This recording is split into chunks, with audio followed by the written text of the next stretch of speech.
So also with retirement, let us get empowered. Not that we want to retire, but we want to reach there when we are empowered and we know what is happening. So that one is done. Let me come back again. Okay. Yeah, so like I've said, it is structured into five. Identity crisis involves loss of status, identity confusion. You are wondering who you are. For so long, you people were referring to you, sir, madam, boss.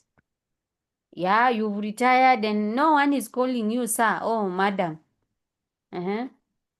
Some even in the community, if you walk away from where in your the area where you retire into, others they don't even know you. They don't know your name because maybe if it is one of the family members who were there, it is them who are known. In fact, I've seen.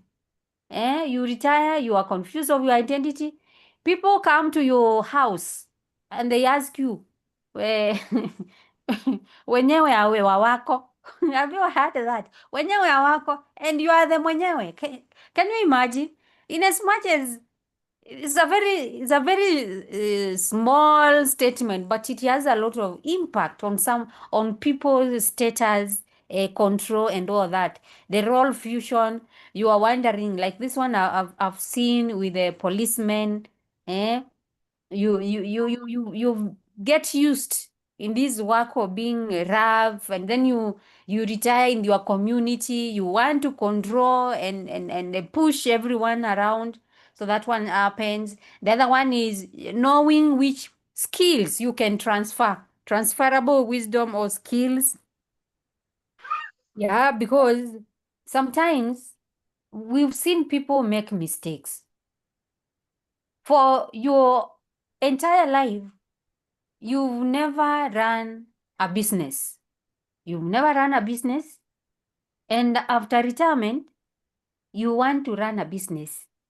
It can't thrive. It can't. Not unless you are sitting in for someone else. But if it is you who is running that, we've seen it cannot, because you will find that mama ama that muze, they have run their business for the last 30 years, just selling particle, selling the small chumfi, selling the small mafuta. And because these people they have retired, they want to put like a supermarket, na watu wa vijiji watanunua hiyo ava lita, wao wamezoea tule tudogo ama ile ya kupima, and those people thrive. So you try to compete with them, it becomes a problem even with our own area. If you've never run an agrovet and you retire and you put up one, it becomes an uphill task. I don't know whether you've seen this. For me, I've seen people retire, and because they think they are vets, they can put up a very nice agrovet and they run. They start competing with someone else like Achoki. Yake tu ni kidogo kidogo tu, vitu ni moja moja, anakimbilia kwa yule daktari mkubwa. And you want to compete with them, you can't. Because even the businessmen and women who are here, they know business has its own life. Is it lifespan, or we have the normal curve of a business? And until your business has overcome the teething problem, you will put it up in the next 2 or 3 or 5 years. Umefunga. Na si hatujui mambo na hizo vitu nauza, sababu there is a business part of our profession, and the professionals of that here, they tell you there is a professional part and there is a normal curve of a business. And that is what we will talk about in identity crisis. We'll also talk about psychological and emotional struggle. We've seen people go into depression, go to anxiety, people get sick, they lose purpose. Watu wanaacha kunyoa nywele, watu wanaacha, mtu anakuwa mchafu. I don't know whether you've seen this in our community. And people wanakuwa na hii retirement syndrome. Because they have retired, they feel like they are dying the next year. They are living like they have given up. And then the grief, like I've said, retirement goes through the same process, or retiree, someone who has retired, they go the same process like the person who is undergoing grief. And the faster people realize that, people will start embracing it as a people lose purpose, because people, they have attached for 30 years, they have attached their life purpose, their life meaning in their jobs. Retirement syndrome. Oh yeah, it's just that. Sorry, it's just a repetition. Uh, we also talk about the three phases of transition or psychological terrain. Like for example, if you are going to where, if you are going those areas, like for example, in your mind you need to know, ukifika hapa lami inaishianga hapa, unaanza hiyo iko na mara, unafika ingine iko tu mawe tupu. You get it? Ukienda safari mahali unapendanga hivyo. Hata sisi hapa ukienda safari unaulizanga kuna lami, barabara inakaa aje, kuna maji, sijui nini. So the same with the this phase, because it's a phase, it's a transition to a phase of life. You need to know what happens there, so that when you get the barabara si mzuri, in your mind you knew barabara si mzuri, ama you knew hakuna maji. You get it? So we need to understand the psychological terrain of this. The other one is relationships, things to do with isolation, relationships strain. Yeah, isolation is very key. Watu umekaa na wao 30 years, umekaa na watu biashara tauni fulani for 30 years, saa hii unarudi kwa shamba. Kwa shamba unaenda kupata watu wengine wenye ulikuwa unaona tu weekend. Saa hii utakuwa ukiwaona throughout. And then you'll be saying how they don't, how you see the way people say ati watu wa kijiji tu, watu hawajui kuongea. And then they'll start branding you as that daktari who speaks in English. And that thing alone, you speaking in English, that one isolates you. And that's why sometimes you are told, know the basic communication, because you talk them in English, you talk them in Kiswahili. They see like you're putting yourself above them, like you're down looking on them. Relationship strain with family members. Eh? I've seen your big brother after retirement is when when they want ile shamba ya kukaa is when they want you to mugawane. And someone said, like in that class I went to, there is one, he came to tell us what happens in retirement is not when you start taking people to court about mashamba, or saying ati nimekuja mtaniona tutaonana. So people will isolate you, and in that isolation, because the person is not used, things get worse. And then we look at these traps, the hobby, like the way watu wanasema nimekuja kupumzika. Utapata hakuna kupumzika, because there is an area whereby it's really coming up and people are not even voicing it. People are retiring and then they start taking care of their children, families. I don't know whether in your place you've seen that. They start paying school fees for their grandchildren. It's not like their sons and daughters are not working, but that thing of mzee amekuja nyumbani ama maadhe amekuja nyumbani, saa hii hakuna kuandika mtu nyumbani. I've seen that. So in as much as people say is a hobby, there is no hobby. Maisha inakupatia kazi by force. Or the issue of like a friend of mine, I can even share you the screenshot. You see the way when something good has happened to you, you want to share with like a friend or someone that you speak to. After I published that book, I send a person. Kamwambia, you see, this book, blah blah, I've done this. Can you get a copy? Liniambia ningoja afike 59. Can you imagine? I'll share the message. I'll share the screenshot. Imagine, huyo ni mtu na expect. My expectation is, my friend will support me with this book. Like me, hata sijui hata niitafute sahii niwatumie kwa WhatsApp group. The issue of I'll figure it out. Have you seen people figure it out in the thing? Even people, the pastors go to training, the priests go to get trained. Even people go for your counseling before marriage to know what really happened. So sometimes I ask myself, why? Why are people, or the paradox of choice? After retirement, you have so many choices, such that they give you paralysis. We call it the choice paralysis. Like you don't know, you don't want to, you don't know what to do. You don't know whether to put a vanangropet, or you don't know whether to go back to the shamba completely. And that's where many people get conned. It's where people get stressed. Sababu, it's like, I know even you have that musem of, it's like money talks, eh? When money is in the pocket, it talks. It calls people. Because when people retire, I don't know where all these people come from.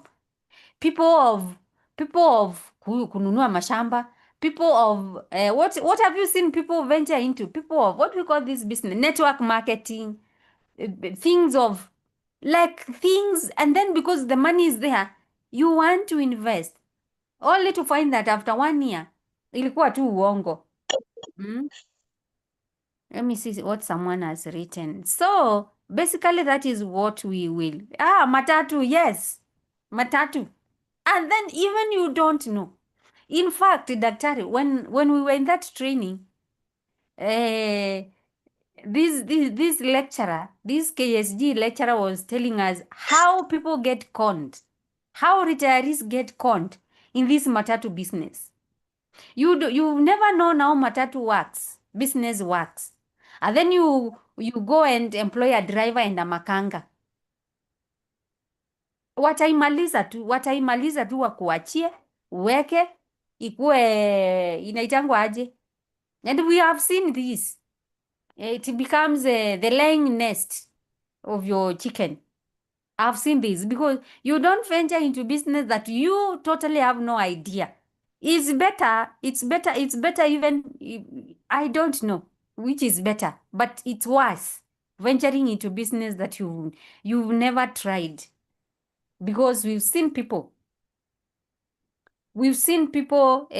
just suffer. Yeah. So let's now go to the presentation. And I don't know who are not, who ni akina nani hawako kwa mkutano. We don't want people to miss their points. Actually, you can go to our WhatsApp group and waambie wenye wameregister waingie kwa mkutano.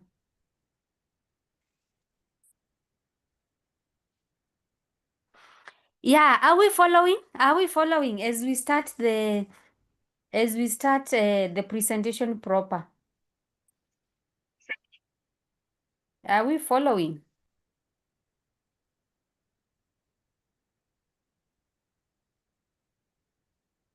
I'm also looking at let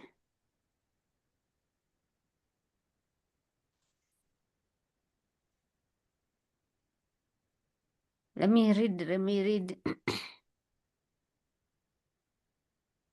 Very, yes, we are. Yes. Thank you.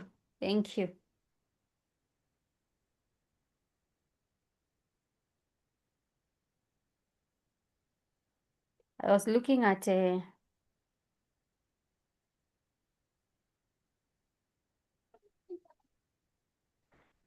yeah, I was looking at that message. Watu wasifikirie ni ekaya ya Bunuasi. In fact, she told me I'll do when I'm 58. I'll send in the WhatsApp group. Yeah, so let's start with the presentation proper. Or yeah. So let's talk about a retirement crisis that has nothing to do with money. And you will agree with me. People have retired, they are very wealthy, they have a lot of money, but things are not these things are not just good. And you wonder, I thought retirement ni pesa. Only to realize retirement si ati kukua na pesa. There are so much. And that's why I'm saying a retirement crisis that has nothing to do with money. And we have statistics that say 43% of retirees experience clinical depression within the first year. Clinical depression within the first year. 67% report feeling lost or without purpose after leaving work. And we say data doesn't lie. Yeah, data doesn't lie. Another one, let me. 58%, they say their biggest regret was not preparing emotionally for retirement. Only 12% describe retirement as highly fulfilling. Tuone hizo statistics. Yeah. So we need to ask ourselves, why? Why? And the people struggling most are not those who lack money. And I know you've seen that. The people who struggle, let me mute someone. Ni nani? Let's her to mute. Yeah. The people who struggle are not those who lack money. They are the high achievers who build their entire identity around their career success. These are statistics. The people who are struggling with retirement. And you will agree with me. Utapata tu mtu anjai toka kwa hiyo village. Okay. It's what we've seen. Maybe he's a teacher or is another profession. They have never left that sublocation.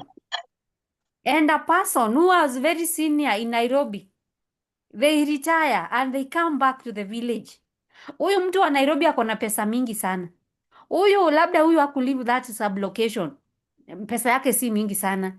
But you compare both of them. Huyu mwenye amestruggle sana.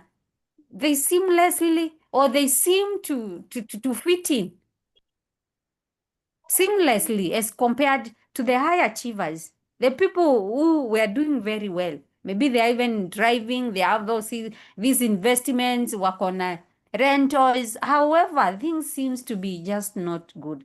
And why do 80% of retirees struggle?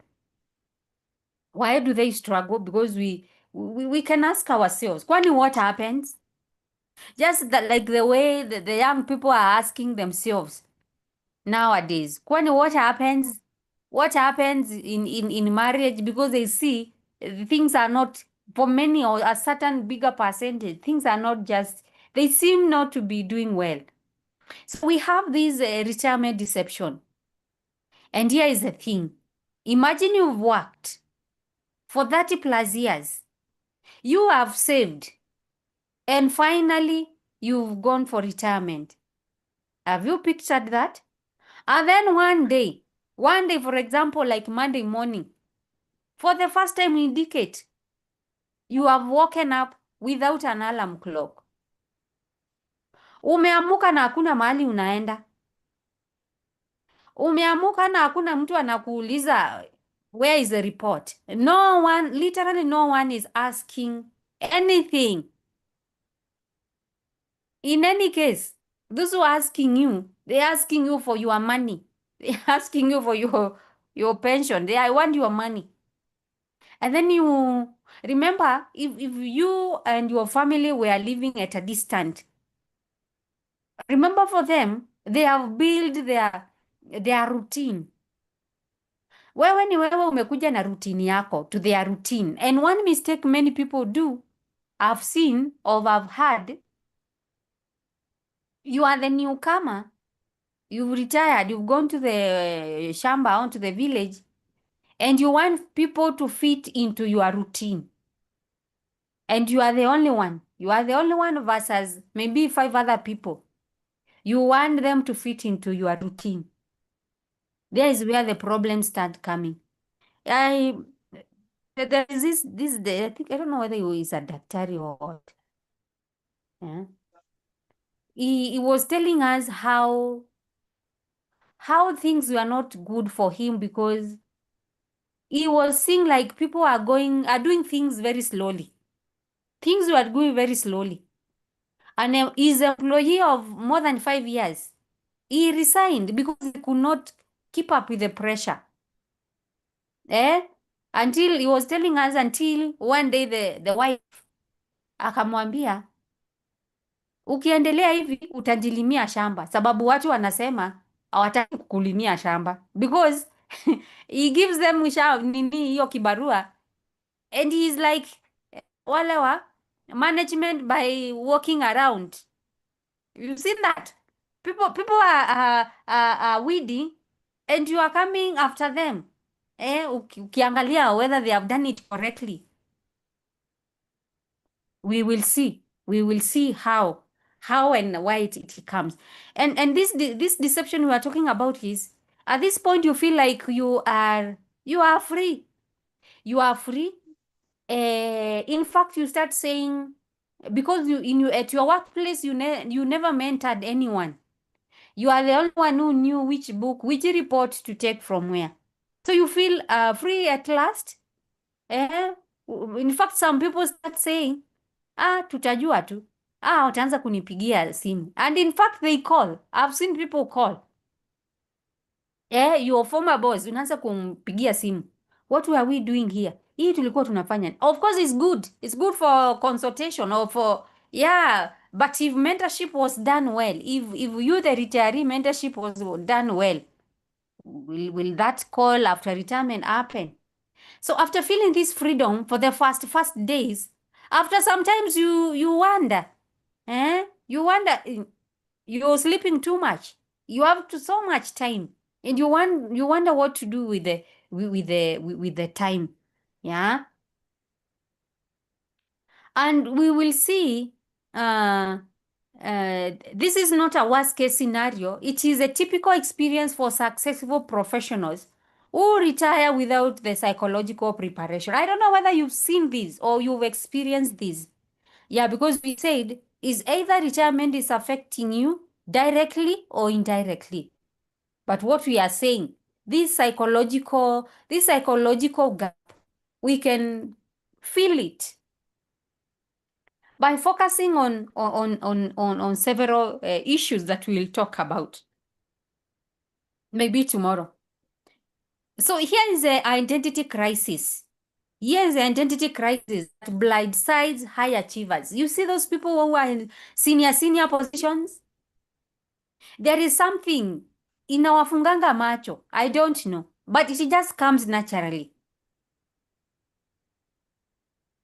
And we are saying what really tries to hiyo kuwafunga macho, like they don't see the reality. It's because most of them, they derive their sense of worth from their work accomplishments. Like when you've written this report, you've sent to your seniors, you've done all these, like that one gives you a sense of worth. You feel like you matter. You feel like you count. That is one thing that faces high achievers. Mm? Even I've realized there are so many people, they derive so much satisfaction, so much, they get so much, like they feel their worth. It's just being consulted, or even imagine, even forwarding someone letter. You see, like when you are boss, you have to forward someone's letter. Like you see them behaving like I don't want to call them deputy Jesus, but they behave like they will keep on signing those letters forever. Have you seen this?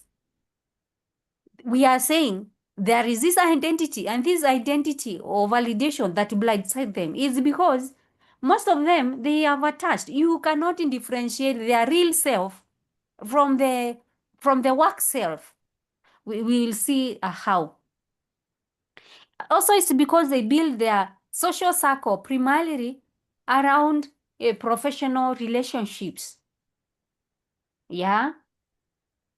They measure their value by productivity and output. By professional output, the example I can give you, your social circle is just, we are all vets here, all vets. There is an example I usually give other trainees. Like, if you work in the bank, all your friends are in the bank sector. Are we together? It's narrowed there. If they work in this institution, it is narrowed there. They don't have a life, or they don't have friendships outside that, or because they feel meaningful. They feel meaningful when they see something moving. And these are also they when people are resting, or when people are just resting, even at the office, eh? They feel like people are wasting resources. They feel people are wasting time. Like hawana mpangilio. You've seen those people? Because they attach value of their life. They have attached it to something tangible, to something physical. That's why most of them, when they are not working, they feel worthless. When they are not working, when it is on the weekend, unawapata tu wanapitia huko kwa ofisi wakiangalia ni akina nani wanakujanga weekend huko. And they find their identity in their job title and professional status. Yeah, they structure their entire life around work schedules and demands. And the failure is to differentiate between their role and their identity. They fail so much. This kind of people, they fail so much. They are not able to differentiate between their role and their identity. And what is the difference? What is the difference between a role and identity? Let's see from the chart. What is the difference, your role and your identity?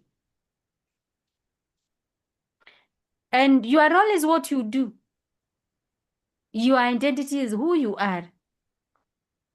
Like, for example, before I give an example, what is the difference between a role and an identity?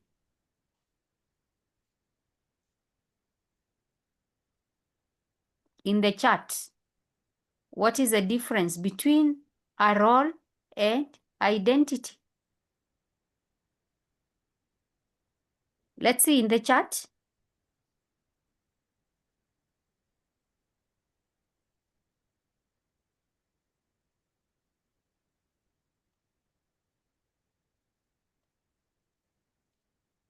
Let's see in the chart the difference between a role and identity.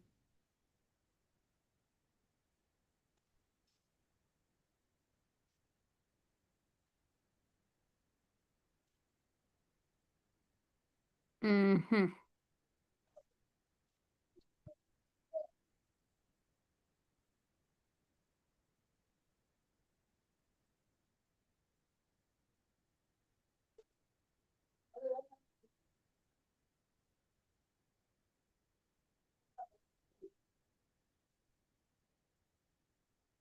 Let me see. Let me come back.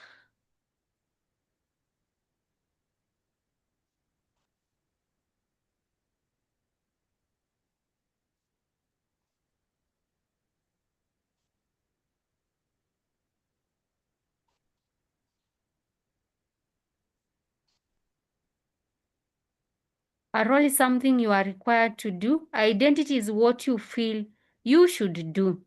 Role is a duty. Identity is who you are. Role is what I'm scheduled to do. Identity is me as a person. But you have already defined. Daktari, you umeniuliza swali kama Gen Yeah, Z. it's true, it's there.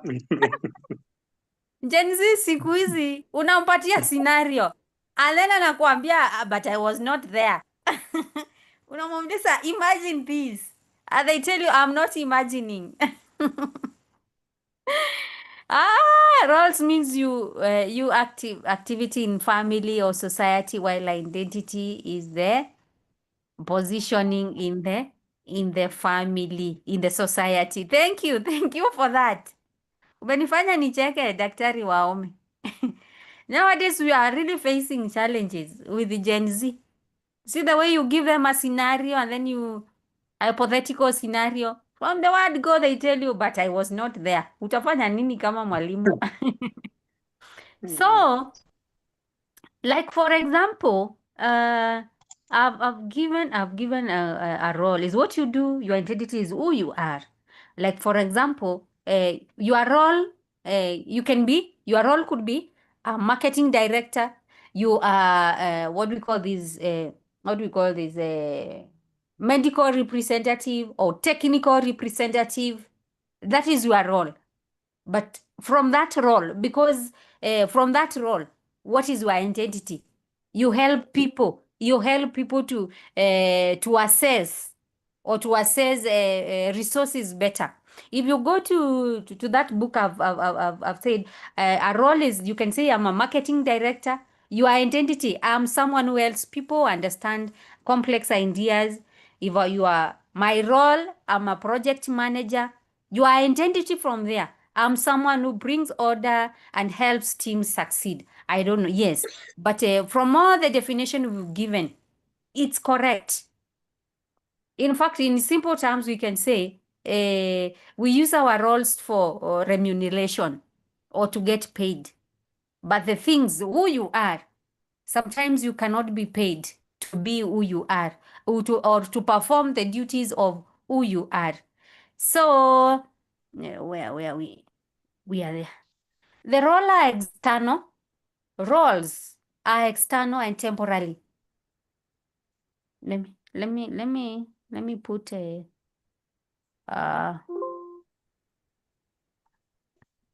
let me do that.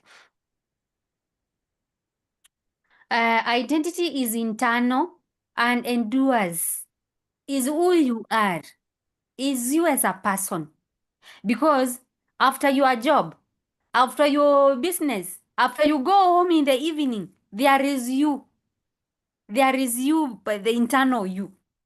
And when your role disappears in retirement, your identity can remain strong and continue to guide you towards fulfilling activities. Did we get that? This one. That one. When your role disappears in retirement, your identity can remain strong and continue to guide you towards fulfilling activities. Let me mute someone.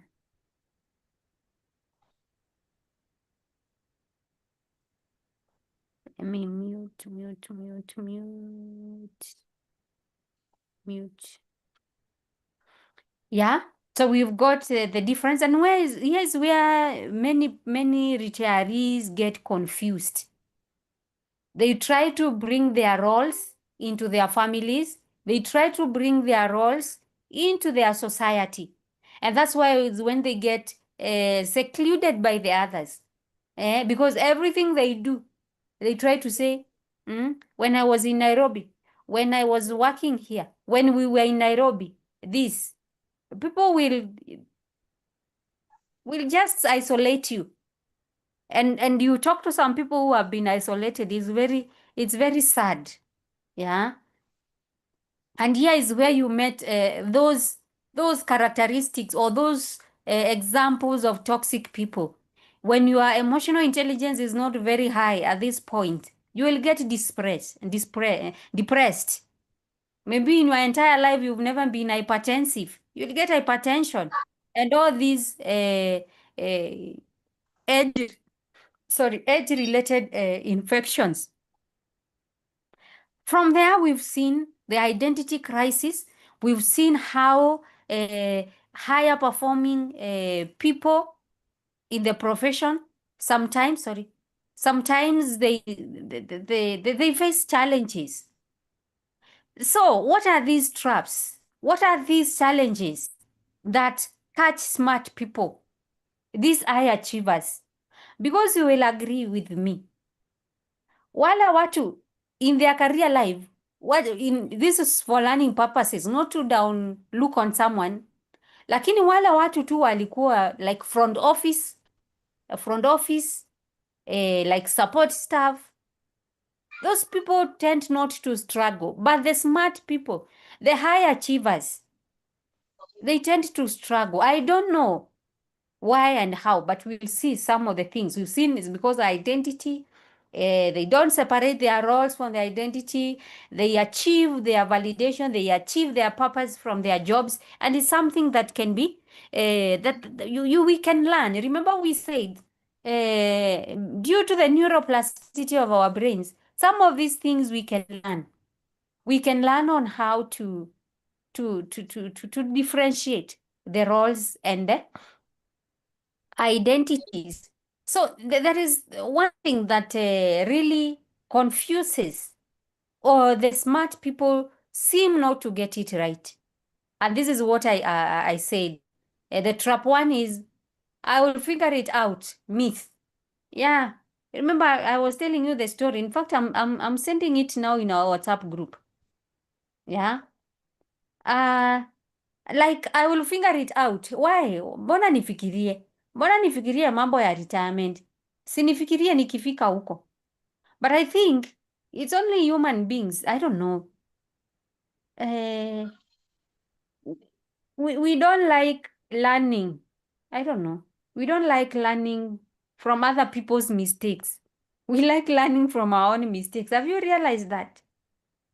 Yeah, when we see other people suffering and we are using the same road they used, what is the probability of us being like them? See, it is very high. Like, we've seen people ahead of us suffering or facing it rough, not only in retirement, but in other areas of life. And when we evaluate our life, we see like we are following the same, we are following the same path. Are we together?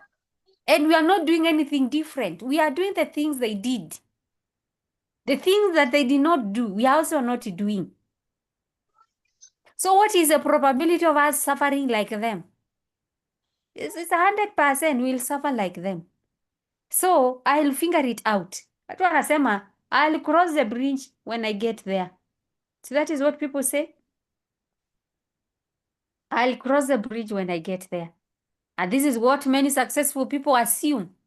They assume that because they have navigated complex business challenges, they have navigated all these office things, all these projects, they assume that retirement itaingiana tu. That is what people say. Retirement itaingiana tu. But retirement requires a completely different skill set.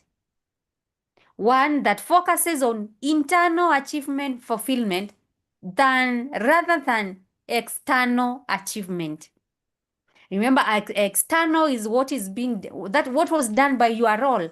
You are meeting deadlines. You are controlling people. You are meeting targets. You are reporting, people were reporting to you. That is external. That is what your role did. But now here we have retirement. It is focusing on our internal achievement, our internal fulfillment that requires a different kind of skill set. Yeah. The other one is the golden handcuffs in quotes. And this is what we've seen. The closer you get to retirement, the more golden your job becomes. Yeah, it's when you get the higher promotion, is when you get respect, is when you start calling the shots in the office. Like when ikifika hapo hiyo miaka, ndio kazi inaanza kuwa tamu. See, that is what people say. Yeah, kazi inaanza kuwa tamu. You are always going. You are always doing this.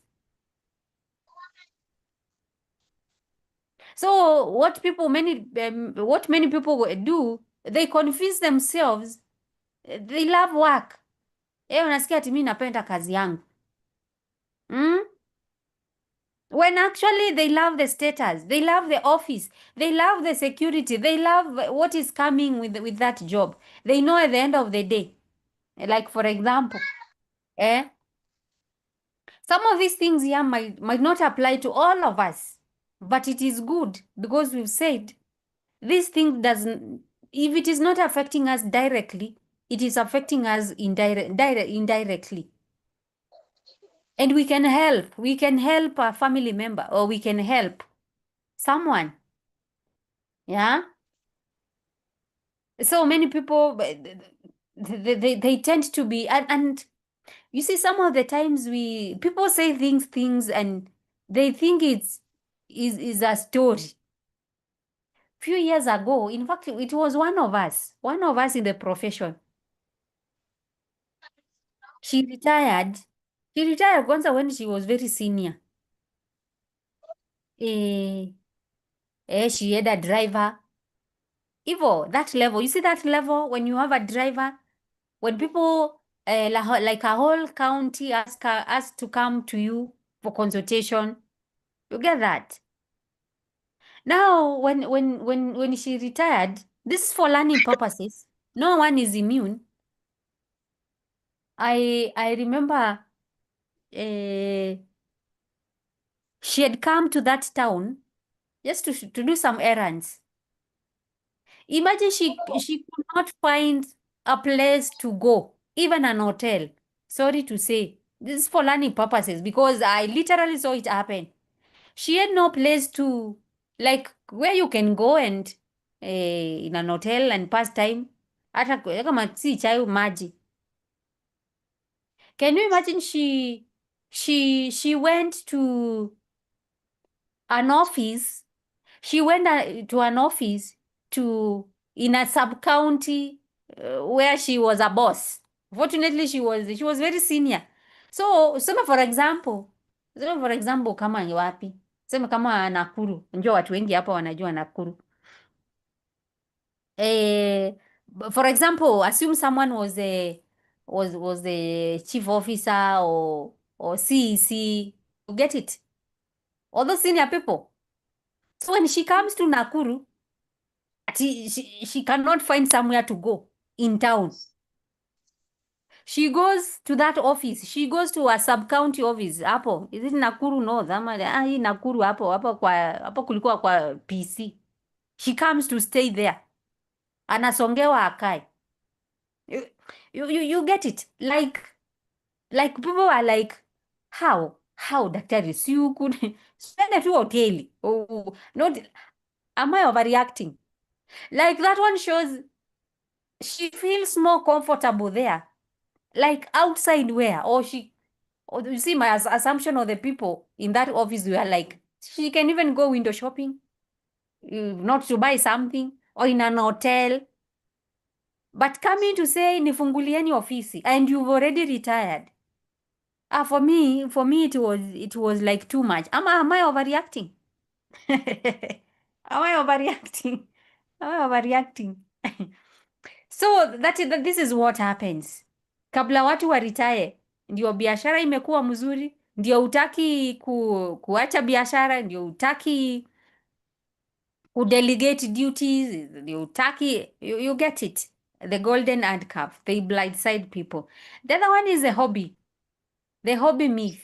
Like we've said, even watu wengi wanasemanga, mimi nimekuja kupumzika when in fact they don't wait for people to ask themselves why they have overstayed going back to Nairobi or to town. Ni wao wanajisemanga ati unajua mimi nilikuja nyumbani, nilikuja kupumzika, niko huku siku hizi. So many of them they tend to have this image of they will be in their inaitwaje leave. You see what they were doing during the leave time. They were doing these projects or They play golf in quotes. Wataenda kwa shamba, wataenda kuona the son-in-law, the daughter-in-law, the son ama the daughter, only to realize that people are also getting bored of them. The things that you treated as hobbies, like visiting people, going to golf. Remember the people who were going to those hobbies with you. Remember wao wanjaritaya ni wewe. So wao wakiwa kazini the whole week, wewe unatafuta company ya kwenda golf, kwenda huko. So there is it blindsided people like utakuwa ukienda tu golf, utakuwa ukienda hizi vitu wazee huenda ama wamama huenda. Kama ni wamama ulikuwa unaenda hizo chamas. Remember there are no chamas over the week. What will you be doing over the week? So it's when at this level, it's when people feel empty. They feel like kwani what has happened? They are not seeing anyone. If it is a man, wife ako na shughuli yake. Kama ni wife, mzee ako na shughuli yake. You are like una mpango, you just like that. And that is when people start feeling what I've said, this emptiness. And there is a decline. There is this decline. And some people think they will ease into retirement by slowly reducing their work commitment. That is what they think. Wanasema, unajua, there is that detachment. Like we'll see, we are human beings and we are attached to all these things. But how attached are you? At what point do you detach from your business, from your work, from whatever you are doing? At what point do you detach, like allowing other people to do or to allow your neural pathways to atrophy kidogo? Because they'll atrophy. Imagine that those pathways of what? Pathways of controlling people, pathways of that adrenaline rush of meeting deadlines, pathway of meeting these deadlines and market shares, like the people who are in marketing. Are we together? Those neural pathways nearing retirement. Remember, you will not use them. So you need to like detach to reduce their usage. And you reduce their usage, you reduce that attachment. I don't know whether I'm making sense. Without intentional planning, this often leads to years of aimless semi-retirement that satisfies neither their need for achievement or nor their need for rest. When we were in that class 4 years ago, one lecturer was explaining to us this semi-retirement phase. Like when many people are not prepared, and it's not that they don't have the money, but they are not prepared. They come to ask for, is it part-time?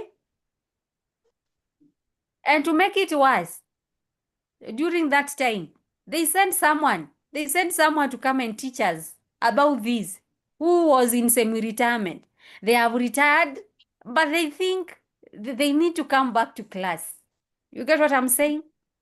So, semi-retirement, unakuja, you don't want to go, you just there. Ama wengine wanakatalia. How many people have you heard or even seen wanafungiwa ofisi waende nyumbani? The spouse assumption, my wife or my husband and I will have finally spent time together. Many retirement plans assume that 24/7 togetherness will be blissful, and without individual fulfillment, couples may drive each other crazy or realize they have grown apart. Or even what we've seen, I know we've seen this.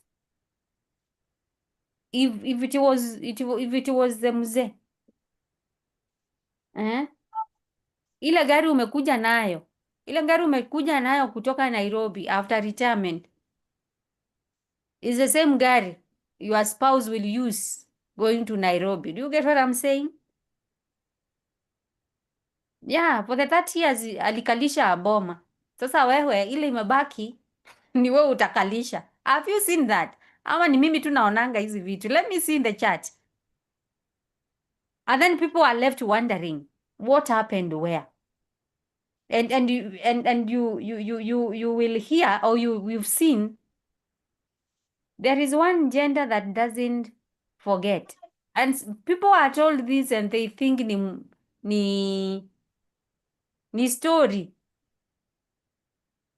What we've seen because we've seen things, ama we've seen things.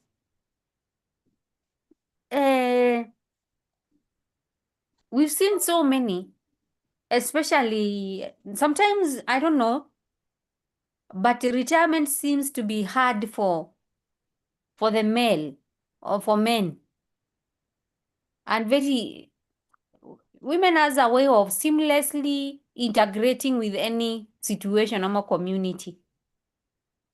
However, we've seen a certain percentage, depending on what, because we are always told utafuna tu chenye ulipanda. The female gender has a weird way of harboring resentment and all that. They just wait for you, just like what I've said. The vehicle you will use, literally, the vehicle you use going to the village is the same, or going to retirement is the same vehicle your family members will use, literally or figuratively, to detach. So some are these assumptions. And I know we've seen these things happen. So that those are the myths, those are the assumptions, those are traps, vitu zenye zinashikanga watu without knowing. Are we following? Are we together? Let me see in the chat. Meanwhile, nimetuma ako ka kitu kwa ako ka screenshot nimekatuma kwa WhatsApp group.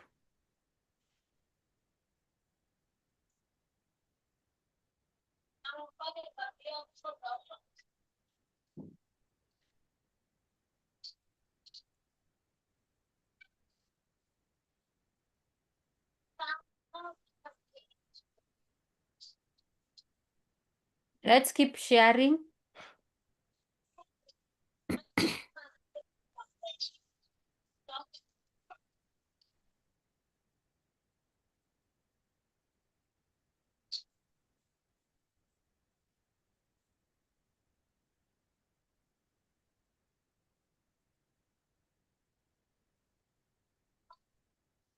Let's share our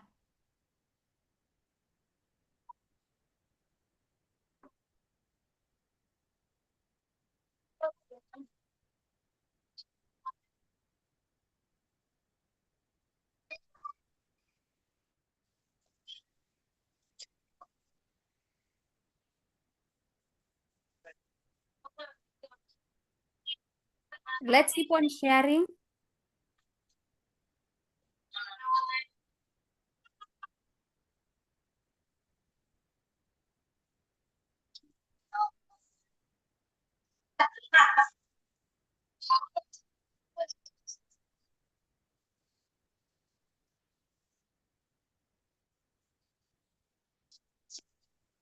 It's shocker as well for those who find you in their presence after retirement and they were used. Yeah, exactly. Watu hawajazoea kukuona na wanakuona kila siku. Yes, together following pamoja. Thank you. So let's move on.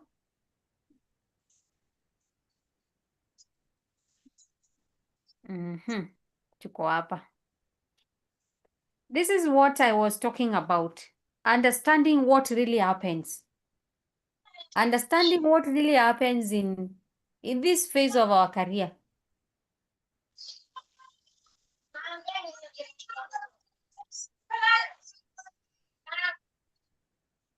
Sioni ni nani anja mute. Nani anja mute?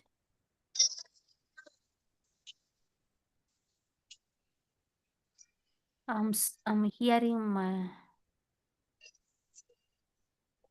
and Daktari, Dr. Mborea, are you sure you are hearing me? Are you sure? Because I can see your microphone is off.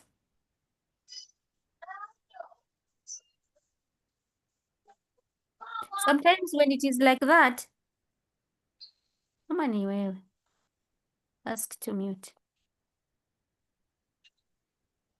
When it is like that, the system might not pick you.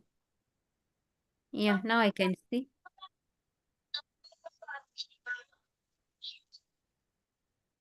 I can't see. I can't see who is not muted.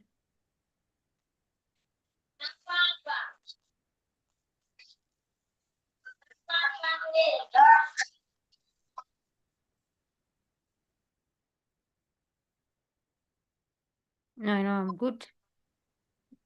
Mute, please. Let's mute.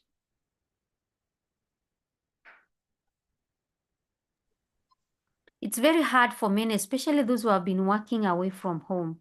You have often seen one who is disrupting established. Exactly. Exactly. I'm following well, but I see a problem with the video and mic.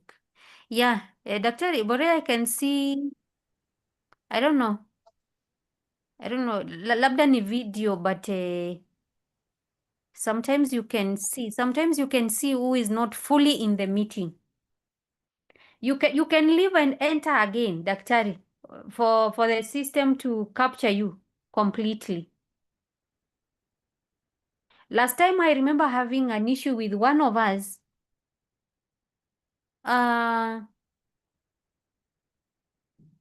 The system did not capture her, and Peter Achoki is a witness. However, you come to the chat.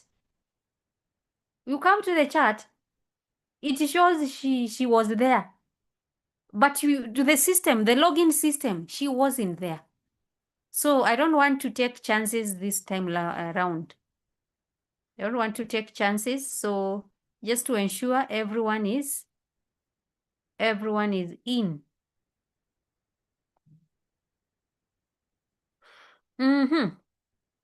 So what really happens?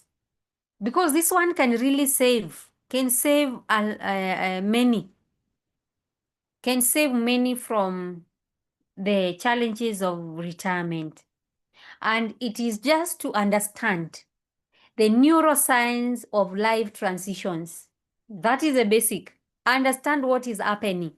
Like, for example, when you have an headache, you know why.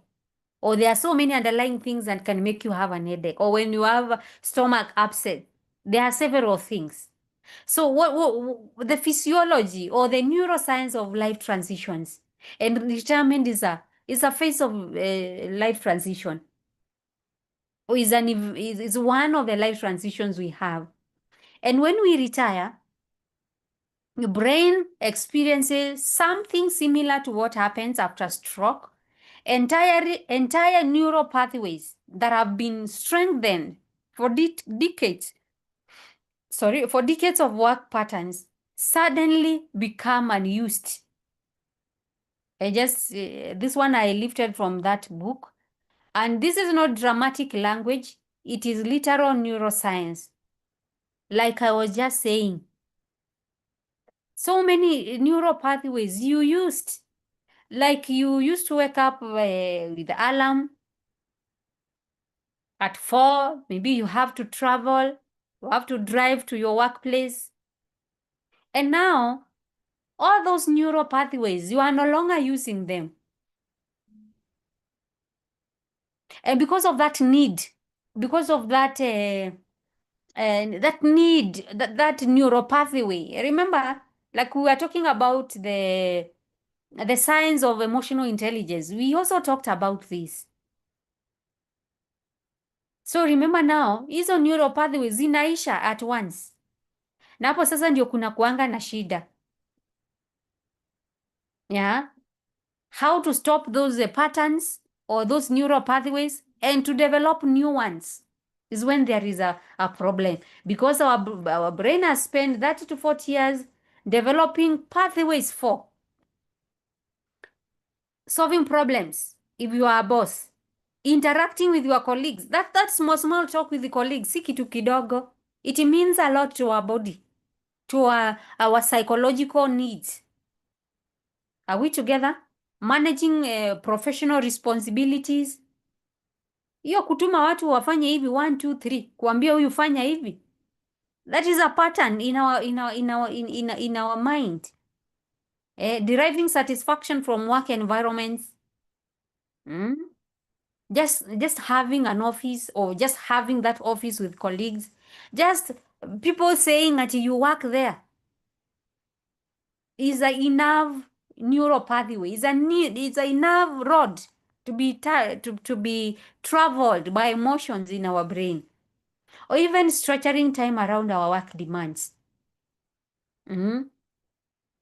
Unasikianga watu tukiambiwa usibebe kazi nyumbani, wacha kazi ibaki kazi, wacha kazi ibaki huko, because we need to train our brains. When we come here, this is home. Home has its own neural pathways. When you are in job, vitu za nyumbani wacha, kao kazi ya nyumbani hivyo. That is what we are saying, structuring time around work demands. And when these pathways are not used, the pathways I've described, they begin to atrophy, literally. Meanwhile, it is during this time you need to develop entirely new neural pathways for retirement satisfaction.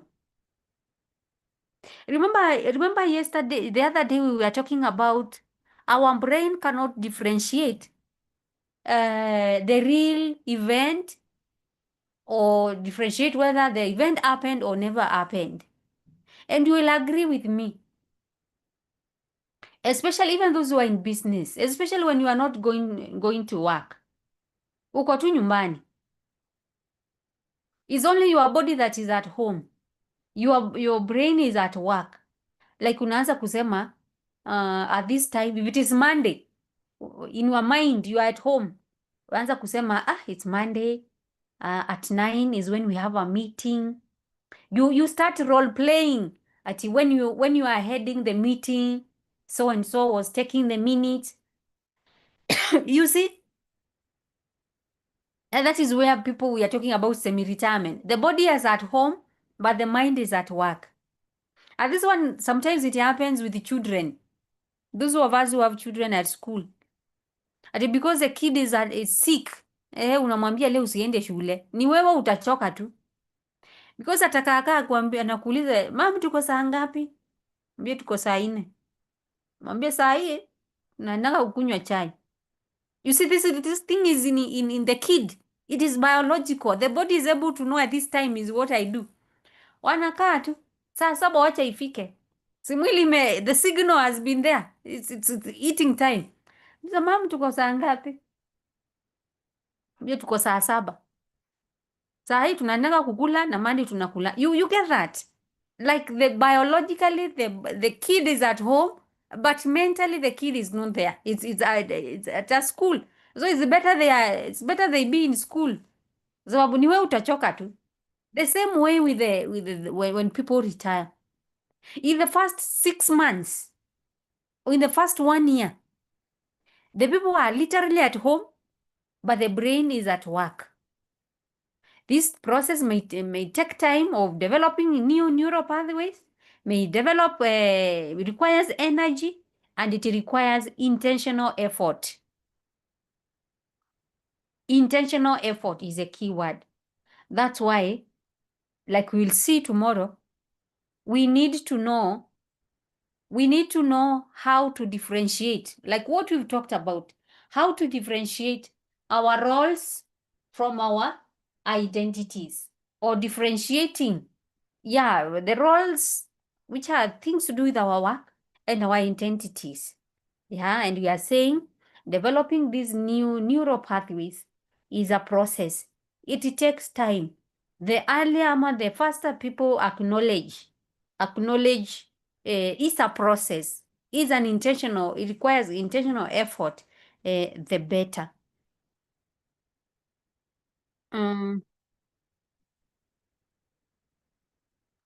Now we come to here, understanding this terrain of retirement, like what I was explaining.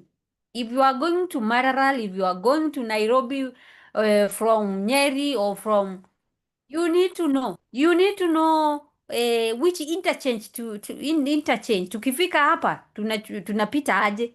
Ama unatoka Nakuru unakuja Nairobi, unatoka Thika unakuja town Nairobi.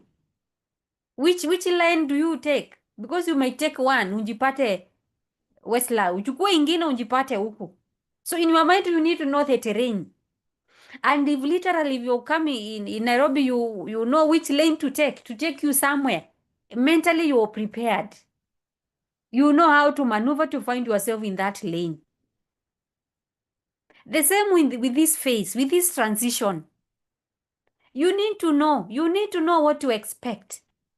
Because if you expect on the way you will find wild animals, you'll be harmed. You will find this, you will know what to do. So with these phases of transition, and it is every transition, retirees often fail to anticipate the psychological terrain they must navigate. They forget.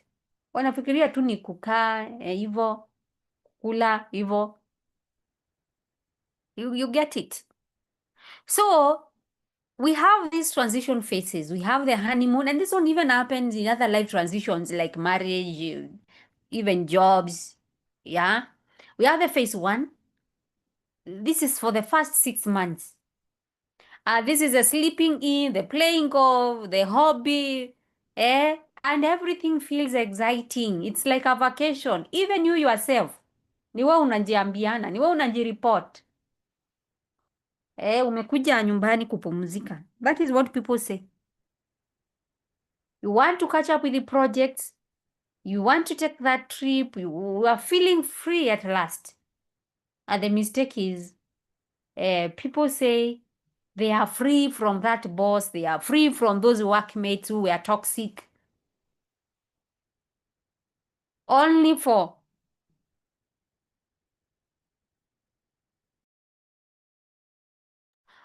the reality to set in. And most people feel great. They feel great during this period. They are traveling, they are talking, they are advising people, even in church. You are telling them our church in Nairobi was this, our church in there, we were doing this. Unaenda kupangua mipango ya watu walikuwa wamejipanga. And this is a problem. Many people try to mistake this temporary relief for a permanent satisfaction. You see the first 6 months? Kila mahali watu wakiitwa unaenda. You are the first person to raise your hand to give people opinion of how you were doing it in town.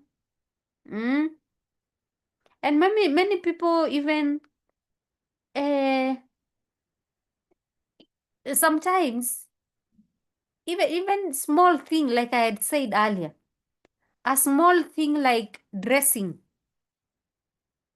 can put people off. Imagine maybe the work demands, your work demand, like when you're speaking to people like the bank people, you see for them, ni tie Monday, suiti Monday to Friday. It's only Saturday you see them dressing down. Now imagine you've retired and you don't have any other kind of cloth other than suit. Ukiretire utavaa nini? Utaanza kuvaa labda t-shirt, unaona ukikaa mtu hayuko serious na maisha. So you're prompted even to wear a suit when you are going to the village barasas. Sasa hapo ndio utakosana na watu. They'll feel intimidated. And then they'll speak bad. They'll tell you, hizo vitu za Nairobi utarudisha huko Nairobi. Yeah. So people need to be very careful with this phase. this freedom. You feel, people feel like they have made it. We have phase 2.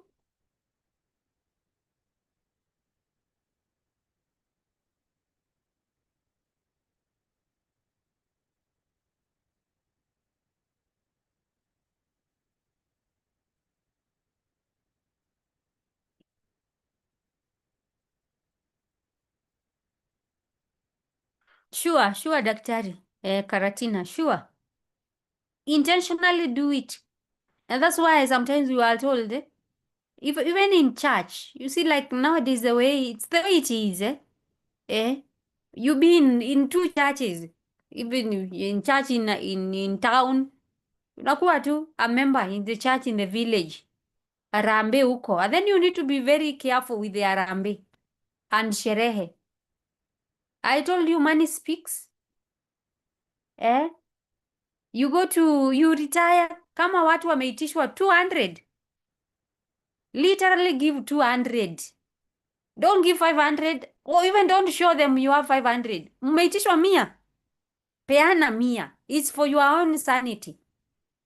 Kama watu wanatuma kuenda kuona pastor in the other region, ama kuona priest in the parish, kama watu wanapeangwa 100 ama ya fuel, hata wewe pewa. Usiseme uko na mafuta. It's for your own sanity. Because by the time you finish doing that, you will be broke. Those people will gossip you. Those people will, my friend. This is my neighbor, a retired senior director of education. Was to comment on everything you know. To comment everything you know. Yeah, true, I know. But we don't judge them. We don't judge them. It is their work role. It's their work personality. It is their work personality which is speaking. Daktari, it is their work personality that is speaking. Because they were not able to differentiate their work personality and their real personality. Ukiangalia sana nasema wakati nilikuwa Nairobi, ama wakati nilikuwa wherever, ama wakati nilikuwa kazini. So phase 2, this is between 6 months and 1 and or so years. This is when the reality sets in. That feeling of freedom wears off, and you realize that you have unlimited free time. Uko na time mingi sana, and you feel like the time is not occupied. It is during this period when people feel anxiety, regret, depression, and people start feeling meaningless. Wanasikia maisha ni kama ina meaning, sababu wajui wanjitume aje. Are we together? They don't know how to be useful. Yeah? Like what Daktari has written there, the Deputy Director of Education. They don't know how to be useful. And this is a period they start feeling like everyone is talking about them. They feel like, even if it's not true, they feel like everyone is gossiping them. They start hiding. This is the time they start hiding. They don't go to church. They don't go to market. I have one muzee from our village. You see, in the village, we have timelines. In the village, you can walk in the roads of the village na ukose kuona mtu, sababu izeta watu wako kwa mashamba ama wako kwa shughuli zingine. So this muzee amefika hii period hataki kuonana na watu, so yeye town anaendanga between 10 and midday when people are very busy kwa shamba. Hiyo ndio masaa yake ya town. Hataki kukutana na watu, hataki kupiga story na watu. So watu wanaanza kujificha. People start losing weight. Watu wanaanza kila kitu wanaona inawatrigger. Watoto wanaanza kuona wanawatrigger. Spouse anaona wanaanza kutrigger. And this is what the mistake many people make. They start thinking that they made a mistake. They start thinking that they made a mistake. They either go back to work as part-timers or they look for other forms of work. Yeah. Or they just look for something. And here's where many make a mistake. Because they have a lot of time, they start investing. Mtu anaanza kuweka biashara anjaifanya. Anaanza kuingia kwa network marketing, kwa watu wa insurance, vitu hivyo. And I know we've seen this. It's not their fault. It is what is happening in them. But the thing is, the mistake is, they start feeling guilty. They start feeling like they lost. They start feeling like it wasn't worth it. And then we have the phase 3. For those who make it to phase 3, this is above 18 months. They start establishing themselves, reorienting themselves. This is whereby some start developing new routines. They have a routine. They know when they wake up, they do 1, 2, 3. They start developing new relationships and other sources of satisfaction. Others start creating a lifestyle that works for them, that they feel it is meaningful. But here is the thing. Most people eventually this phase. But those who prepare psychologically, they get faster with less trouble. And I know we've seen this. We've seen those people and we pray, we walk to their path. They just retire and they just make it. They make it even better than when they were working. This is the phase we are talking about. There are those who pass through all those phases we talked about. By the time wafike hapa, watu wamefanyiwa initiation mzuri na maisha. So we all strive to have this reestablishment faster.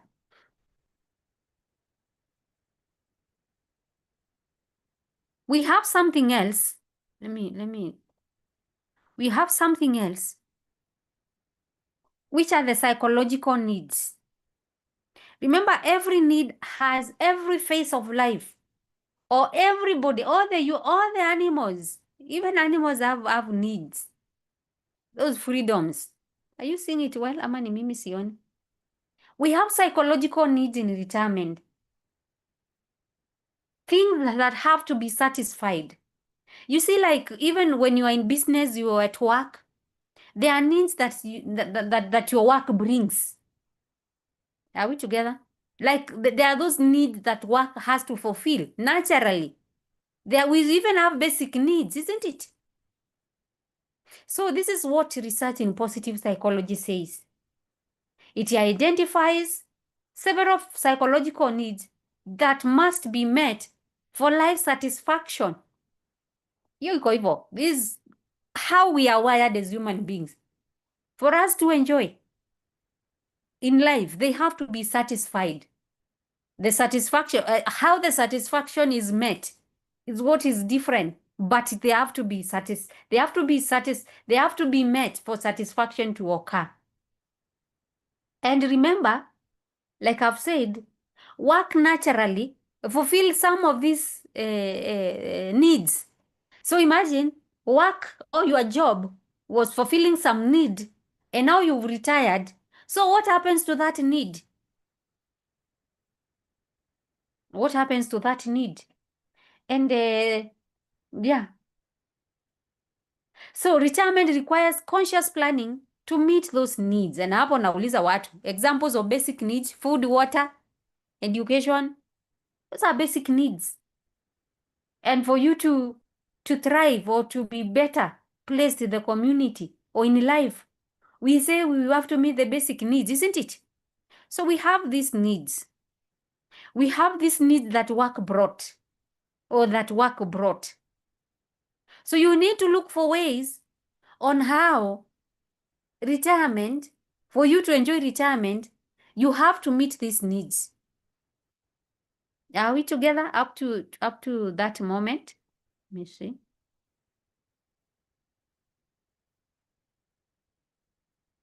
work-life balance, farm where they farm, eat where they eat, interact with them casually, as you say. If the contribution is 100%, 100 shillings, give out that, not more.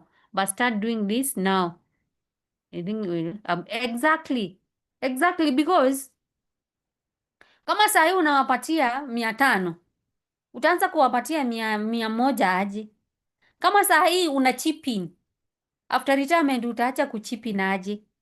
So psychologically also prepare them of your presence. And I'm not only talking about the community, even your family members. Small things. I've seen small thing like, for example, either of the spouse, when one spouse was not there, they had all the autonomy, they had all the control, they could lend money, they could give out tools willingly, and people could return. But now you're there. When they give out, do you see that autonomy ends? So we are saying work provided some degree of professional autonomy or freedom and expertise. Because it could provide, you could use your skills, it could provide opportunities, you could see results. In your business, you could see the returns in terms of the customer base, in terms of the cash flow.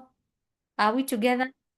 Now the retirement challenge is too much autonomy, too much freedom, too much of I can do anything can feel overwhelming, as well as too little can feel restrictive. Remember, many people, maybe our profession, maybe it's better placed because many of us could do related things, but other people, they don't have this opportunity. They don't have this opportunity to use their professional competencies. Like, for example, a person who worked in the bank and they have retired. How will they use those skills? Just asking. Someone else, like a policeman,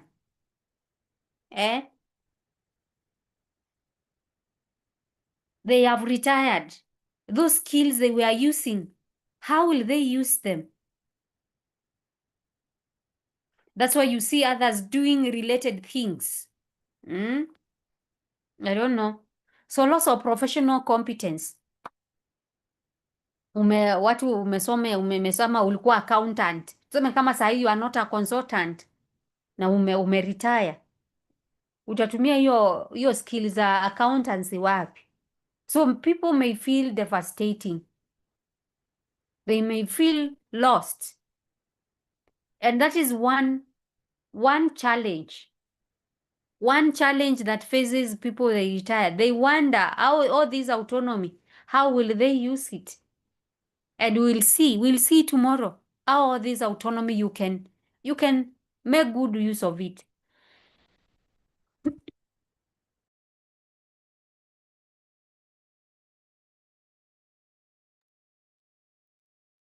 We have this need of relatedness, and this is need for connection.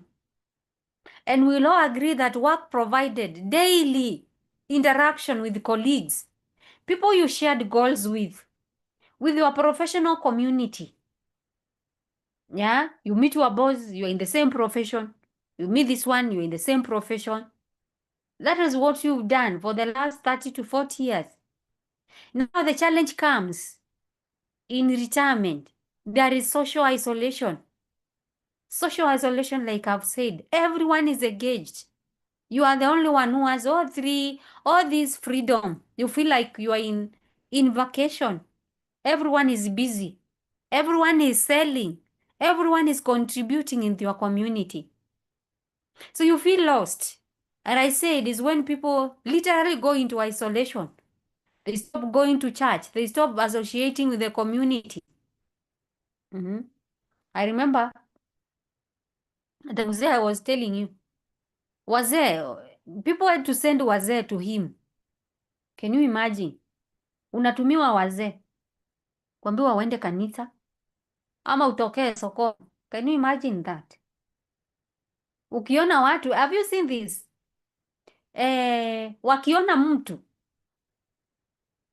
Wakiona mtu wanajificha literally. Go inside the house or even you inaitwa aje? Unaanza kuchukua simu haiko.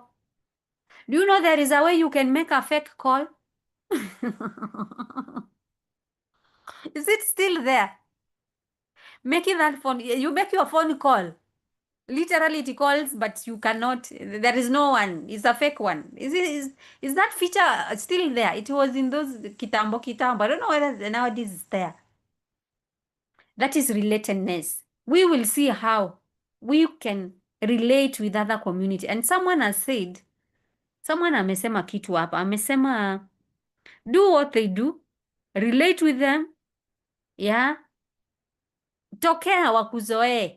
Hata wakati utaritaya watajua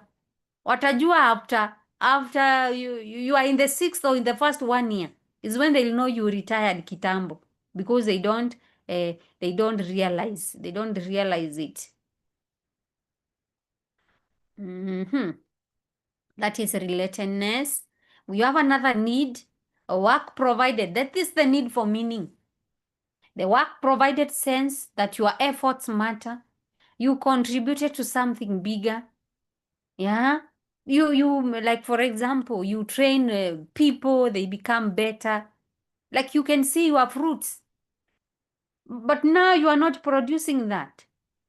Now you feel like if you attach to a purpose in that, in your work or in those productivity or in those outputs, you feel like even if umepewa kazi ingine, you only feel like whatever you are doing at your workplace is what was giving you meaning. It is what was giving you satisfaction. Even something good, even being what? Like even going to these chamas, what someone said, you feel lost. You feel like you cannot fit in. You feel like, where even you get mad. If you are not careful, you become a very toxic person. Because you wonder why people are so excited by very simple things like just going to a Rora show and dancing and doing all that. You get mad and wonder why people are happy. Because you attach to a life purpose with with your work. And we have this one for growth. This is a challenge because work provided new challenges, new opportunities, career progression. But now with the retirement, where will you see opportunities? Where will you see progression? There are no new challenges in any case.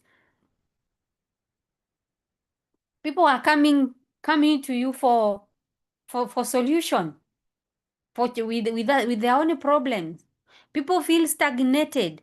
They feel depressed because they don't see like they are moving. They literally feel like they have stagnated. Yeah. And that is one thing people need to be very much aware of. That people need to be very much aware of the needs that work provided.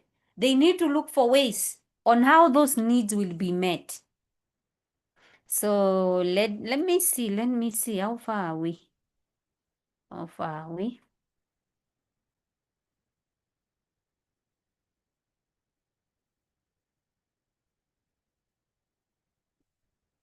Let's see if we are following. There is this something I want us to go to. Attachment theory. How we get attached to our work, we get attached to our family members. Like us as human beings, we get attached because we are social beings.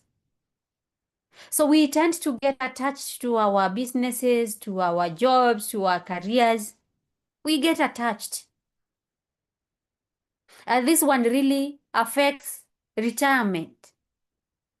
Because someone might be wondering, attachment, how is attachment, career attachment affecting retirement? And our relationship with work can only be understood with this attachment theory. Just as children develop different attachment styles with their parents, with their elders, and all that, we can have a secure career attachment. Like you're very secure with your work. You know your work, you go to your work, you do your work, you go home. Have you seen those people? They literally go home. You call them on something about their job. They literally like they don't know because maybe they left their laptop in work. They tell you to wait on Monday if it is on a weekend. They have a secure career attachment. And these people with this secure, they have smooth attachment. They have, smooth transition because they know things of the job. You cannot find things of the job at home. Are we together? So for them, transition is very smooth. They are able to maneuver with that. We have other people who are very anxious. They're very anxious. They are worried about the job, the security, their performance. So how does this one impact retirement? They are always worried. These people have high anxiety about losing their work identity. And ndio maana wengine wanasemanga, even their business card, the former teacher, the former headmaster. Did you even see some time back, this askari alisema sijui the former something, police something. Did you see that? Hata hiyo community inaona aje? Anasema the former, mpaka anaandika umbwa mkali. So with those people, they fear, they have anxiety, they have stress of losing their work identity. They don't imagine them being not policemen. They don't imagine them being not teachers or bosses. We also have others. We call them avoidant career attachment. And these are the people, sometimes wanasinyanga. They only come when they hear money. I know you've seen these people in your workplace or even the people you've employed. They minimizes the importance of work satisfaction and work focuses purely on financial aspect of career. If it is not money, awako. If whatever they are contributing is not bringing money, akuna. So this kind of people, because of focusing on that, they might underestimate what we are talking about. They might underestimate the psychological impact of their behavior on retirement.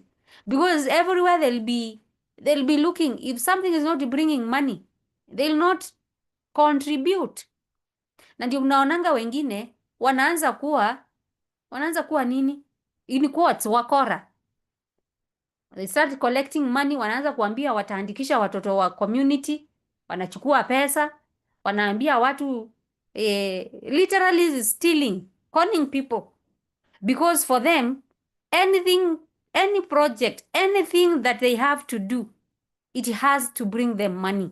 That is what we are calling avoided career attachment. And some people even say, these people become, like I've said, they become conist and watu wa kunyang'anya watu. Ile kunyang'anya yenye si ya mabafu. Ukinyang'anywa hata utajua. And what I've seen in the community, wanaambia community, watawapelekea proposal kwa governor ama kwa MCA. Hiyo inaisha hivyo na wanakula pesa ya watu. And those are senior people in the community. We also have disorganized. Ni wale watu wanakuanga bipolar. You never know whether they love their job or they hate it. Today they are speaking about their job. Tomorrow, it's just like that. Just like what we call those bipolar people. They don't know what they want. So why am I saying all this? Why am I saying all this? Is because understanding your career attachment style helps you predict your retirement challenges and design appropriate interventions. Are we together on that? I know after finishing there, kila mtu anajua attachment yake ni gani with jobs, with work, with businesses. The issue is understanding your career attachment. It will help you know the terrain, know the challenges ahead of you, and how you can overcome that. Any questions so far? Swido, yes, daktari. Hiyo ni ila bila wizi bila inaitwa mabafu ama mapafu. Yeah. Any question so far?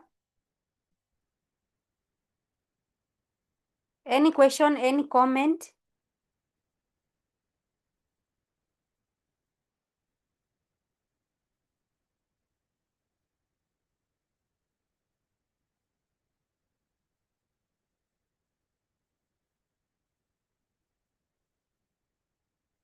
Let me know your comments in the chat.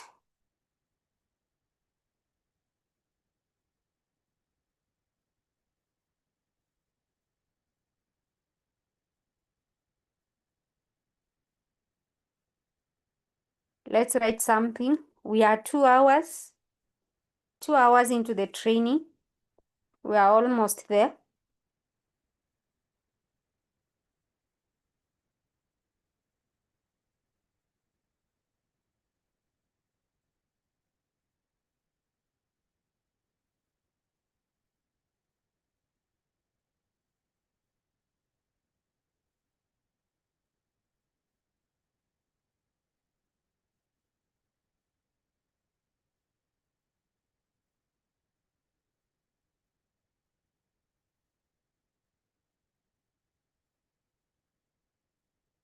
Let's write something. Swido, I can relate with the discussion. Thank you, Daktari.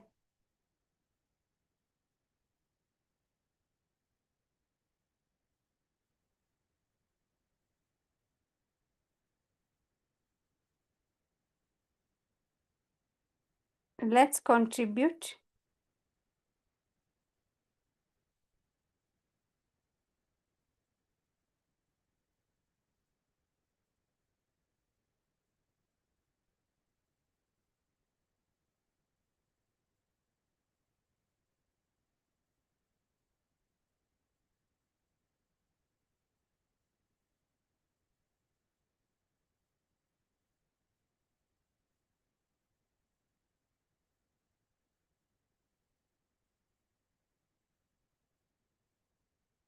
Comment on going work on contract.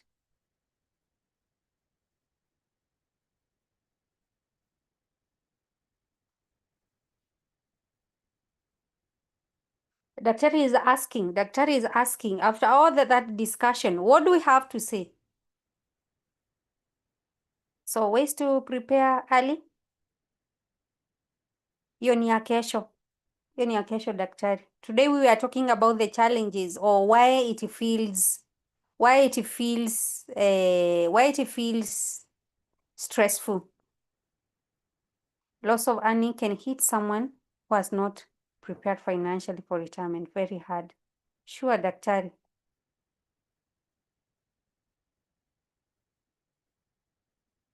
Very true.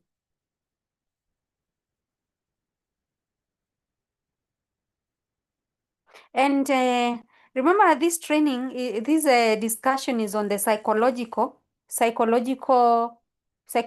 preparedness. If you go to the financial preparedness, they'll tell us on how to prepare financially, on what to do financially. 10 years or 5 years into retirement, what you are supposed to be doing. Like for example, if you are getting 200,000, when you are 5 years into retirement, you should be having a venture or a project that will be giving you 200,000 for you not to feel that impact.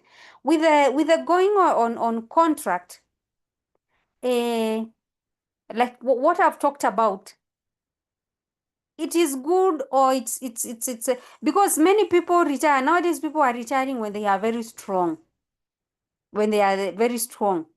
In as much as Life is not the one that is forcing you. Like you feel like that was your passion. Like for example, like for example, you are a project person. I'm a trainer. Na nimepata project ya kutrain watu. Na nime retire. Because my passion is there. Definitely I'll go.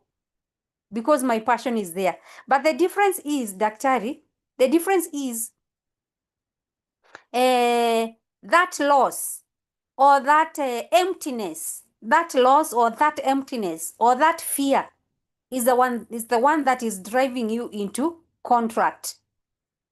For me, I feel that is the problem. That is the fear of loss, the fear of you don't want to find yourself. If that one is what is driving you into contract, for me, I feel there is no fulfillment and it will stress you more. As opposed to, I'm going on contract because there's where my passion is. Am I making sense, Doctor? Dr. Stanley? I've encountered several who start projects after retirement and exactly true, Joseph Kamau. It's very true because of what we've said. People start things they have no idea about. Even if we are practitioners, it's not that we can put a zero grazing unit and it thrives, because businesses have to take the normal life cycle of a business, and that and until your business has reached 10 years, your business is not safe. It will face all the teething problems or teething challenges a business have to face.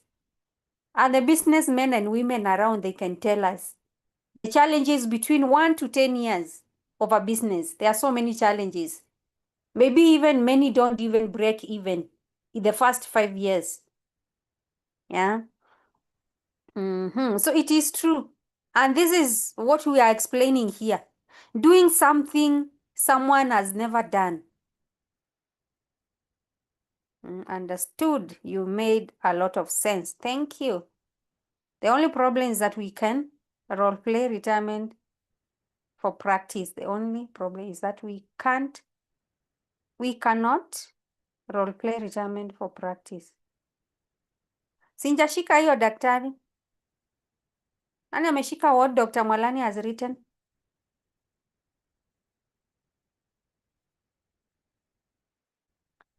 I haven't understood what Dr. Mwalani has written. The only problem is that we cannot role play retirement for practice. Sinjashika hiyo. Simplify, please. Or anyone who has understood.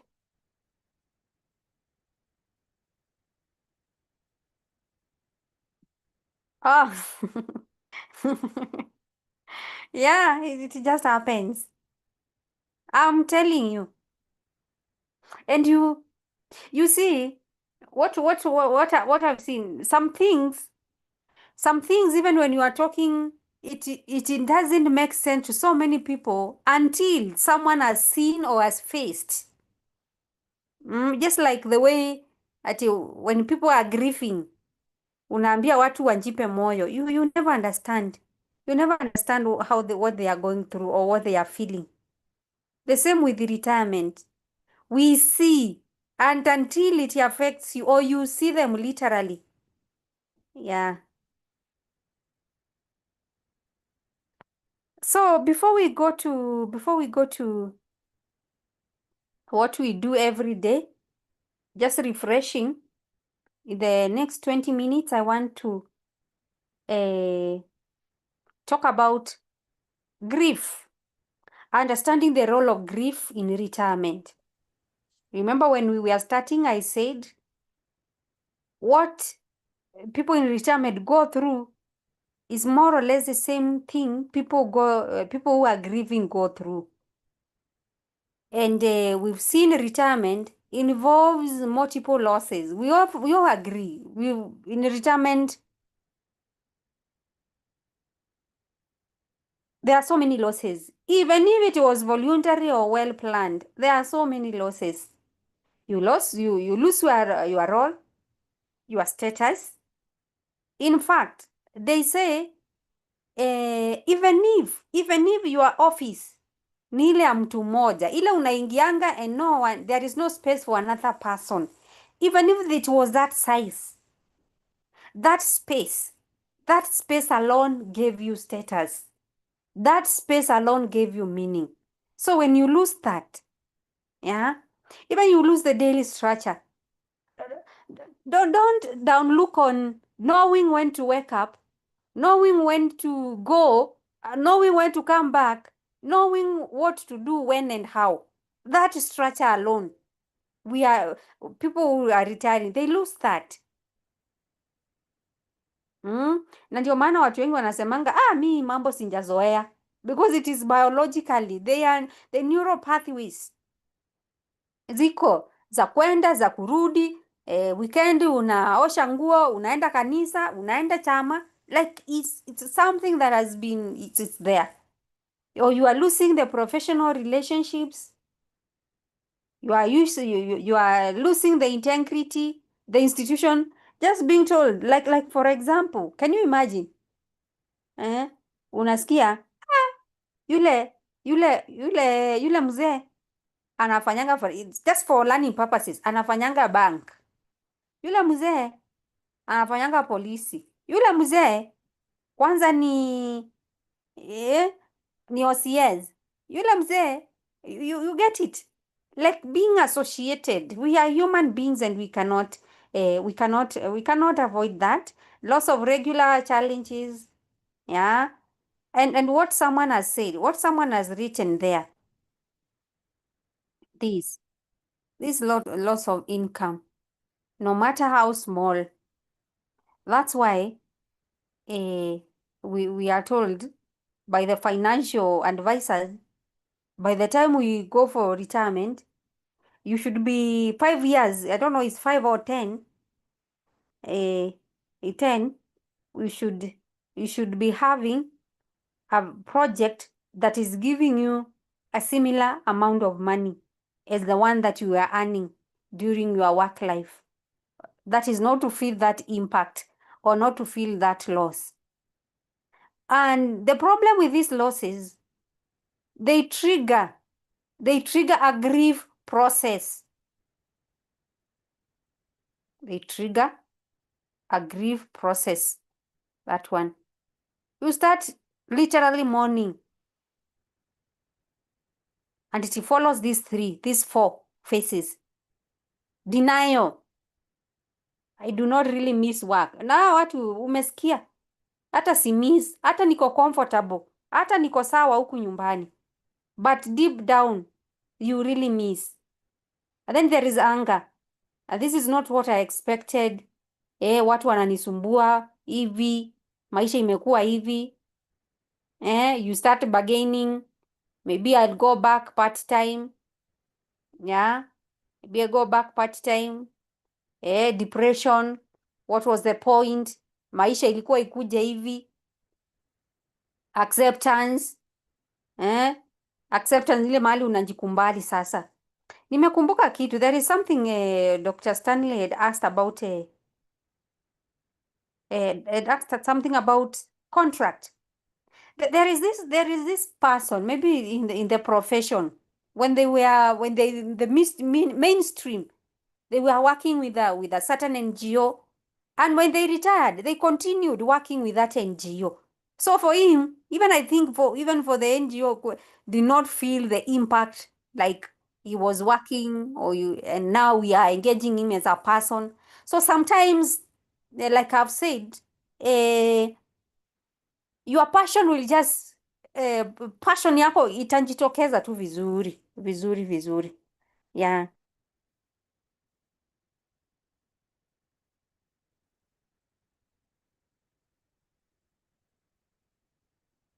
So those are the 4 phases or 4 stages or processes of grief: denial, anger, bargaining, and they are 5: bargaining, depression, and acceptance. And understanding And understanding grief as a normal part of retirement helps us navigate it rather than fighting it. That one is very key. That one is very key. I said knowledge is power. As in knowledge or the truth can save people from so many challenges. Just knowing what is happening in you is very important. So yeah, there is something I talked about, choice. In retirement, you have so many choice. You get choice paralysis. I don't know, is it called that? Yeah, you get paralyzed by choices, by decisions. So we need to understand this paradox of choice. When in retirement you get so many choices, if you are not careful, you are even, especially for men, you're given a choice even to start another family.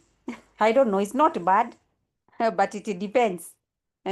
Understanding the paradox of choice. So we have a, that is research that shows unlimited choices can actually decrease satisfaction. This is the keyword. Having unlimited choice, you can be as in it decreases the satisfaction. Like for example, given so many choices, even kwa exam kuwa na multiple choices mingi zinakuconfuse.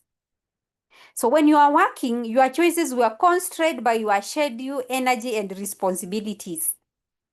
Sometimes when you are working, unaweza ambiwa nataka unipeleke hapa, I have this function, but because they know you are working, they not even engage you because you have other responsibilities. Now when you retire is when people need to be very careful because you are available, because unjaanza kujipanga vizuri. You are available to every person. You are available to the chief, you are available to the women or the men of the community, you are available to the pastor, you are available to everyone. So it means you will also be using your resources to do with time, money.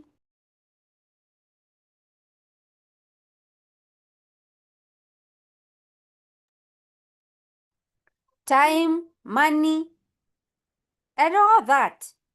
So with all these many options, you can feel overwhelmed. Ni kama kila mtu, everyone wants a piece of you. So in retirement, their limited options can feel very overwhelming. So because of this choice overload problem, you have too many options, they lead to decision paralysis. Yes, inaitwa decision paralysis. And most of the time, when you have decision paralysis, most of the time, from experience, you always make the wrong decision when you have so many options. It's just like going to the market. Unashangaa ninunue hizi viatu ama ninunue hizi ama ninunue zote. Have you ever found yourself in that? So when you have so many options, you get decision paralysis, you become indecisive, and you make the wrong choice. So here is where we are saying fear of making the wrong choice prevents you from making any choice. Constantly wondering about other options reduces satisfaction with current choices. Like for example, venye Joseph amesema, ameona watu wengi wenye wameanzisha projects within 1 year zimeisha. So someone has retired, they really don't know what to do. So wanapatana na so many things. They want to put, if they have never put an agrovet, they want to put an agrovet, they want to put a handwear, they want to put, they want to be poultry farmers, they want to put have zero grazing. Wakiangalia hapa, wanaona Dr. So and so biashara yake inaenda vizuri, wanaanza kuwa jealous, envious, the ones we are talking about yesterday. And the end of the day, sometimes even miaka 2 imeisha na wanjafanya kitu, ama wamefanya ile kitu mbaya, ama wamefanya zote na zote zimeanguka. And this one is very important. We will see it tomorrow. How to avoid this decision paralysis, how to avoid this choice overload, how to focus on only what that is making you better. And we say we have this transition. We have transition rituals. This is zile za cultism. It's just knowing what to do 5 years into retirement, what to do 5 years after retirement, ama 1 year after retirement. These are the rituals we are talking about. And modern retirement often lacks meaningful rituals, leaving people to navigate the transition alone. People are not being told, ukitoka tu hivi, in the first 6 months fanya hivi, in the next 7 months ama 1 year fanya hivi, in the next 2 years fanya hivi. Watu hawaambiangu hivyo, watu wanaambiangu aenda tu. Isn't it? Tumeenda parties mingi sana za retirement.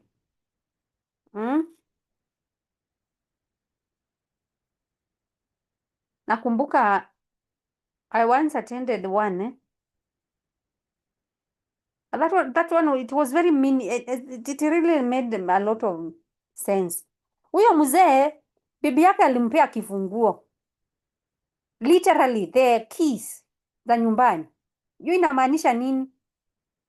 Hakuwa nazo. So I wondered whether that is how it is done in retirement parties, but the wife literally gave him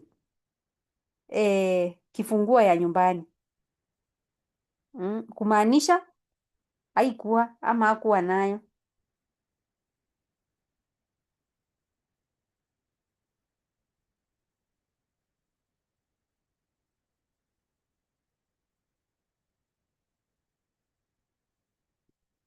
Yeah, so many people are not told this. Watu waambiwi hivyo, wanaachiliwa, mtu anaenda akajipange huko mbele. Yeah, transition rituals. And hapa ni everyone, you create your own. The ending ones, how to conclude your work identity, how to bridge it, and how to embrace or how to create new ones. So that you don't bring your work identity rituals. You don't bring your work identity rituals to your new identity or to your retirement identity.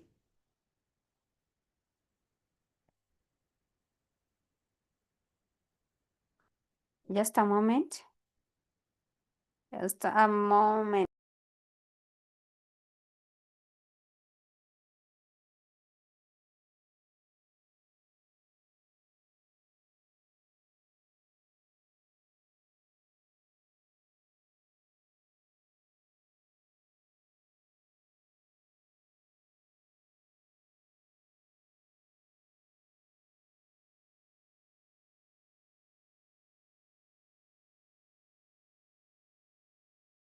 As we think about those rituals,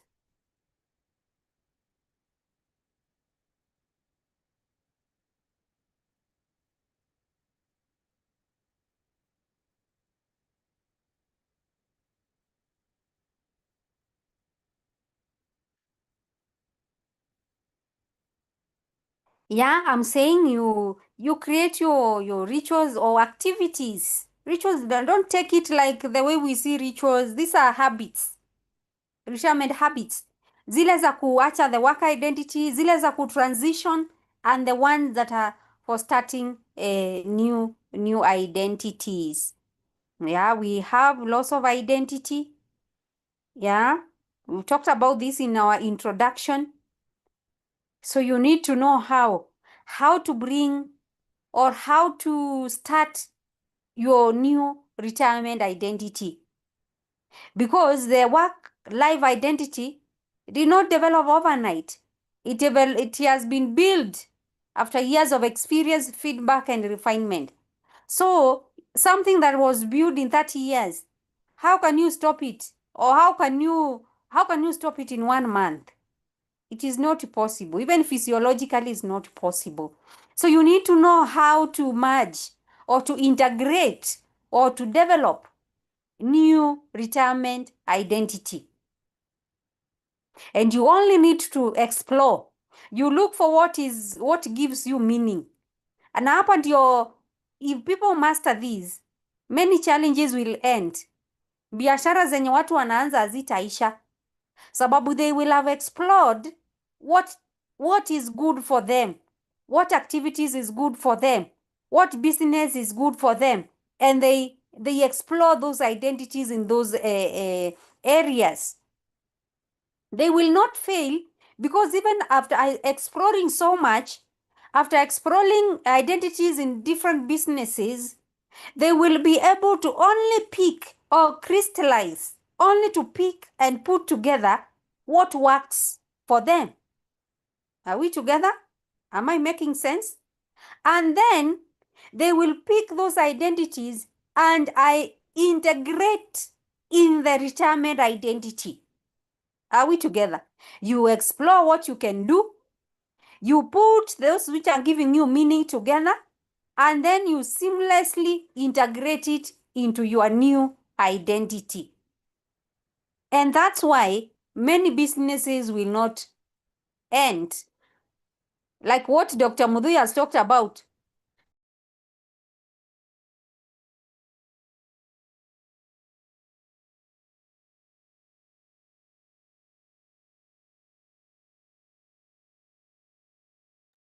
Like what he has said about the deputy education officer talking everywhere. Because if you explore your identity or what you are good at, you will know you are good at speaking in wanasiasa's barazas, ama in church barazas, ama in any community baraza. You will be able to know. Na watu watajua. Ukitaka kujua mambo ya kanisa, huyu unaweza muuliza. Ukitaka mambo ya siasa, utamuuliza. But when you are everywhere, uko kwa mambo ya kanisa, uko kwa mambo ya siasa, uko kwa mambo ya vitu mingi, it will confuse people. Yeah. And we have these challenges. Let me see time.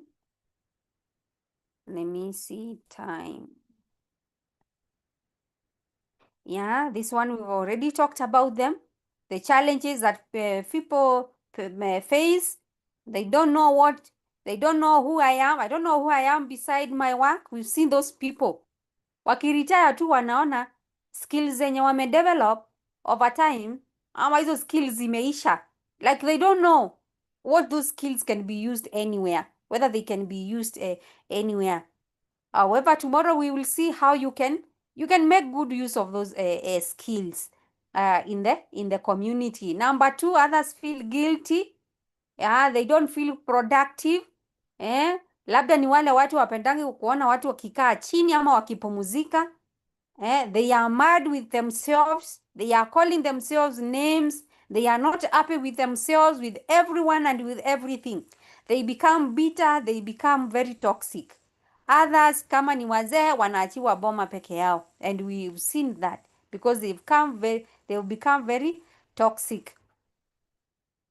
Another challenge is, what if I don't like who I am without work? Yeah, some people might feel life is very boring. It's very worthless. Yeah, without their titles. Without title ya askari, ana Mr., Mrs., Professor. All that.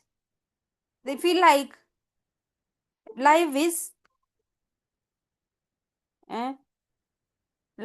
very meaningless.